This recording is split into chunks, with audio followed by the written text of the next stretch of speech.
మనకి ఇలైసిస్ అని first poetry ఇవ్వడం జరుగుతుంది. అయితే ఇలైసిస్ అనేది ఏంటి అని చూస్తే కనుక ఇది ఒక లెజెండరీ కింగ్ ఆఫ్ ఇథాకా దేశానికి చెందినటువంటి ఈయన ఒక రాజు అన్నమాట. ఇలైసిస్ అనేటటువంటి ఈయన one of the heroes of the Iliad and protagonist of the Odyssey. ఈయన ప్రొటాగనిస్ట్ అంటే హీరో అని అర్థం.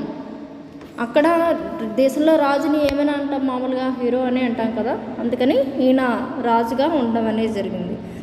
ఎలైసిస్ ఈజ్ ద లాటినైజ్డ్ నేమ్ ఆఫ్ ఒడిసిస్. అది ఎలైసిస్ అనేది ఏంటి అని అంటే లాటిన్ పేరు, ఒడిసిస్కి లాటిన్ పేరు అన్నమాట. అయితే the hero of the Homer's epic poem the Odyssey and the novel establishes the series of parallels between the poem and the novel with structural correspondence between the characters.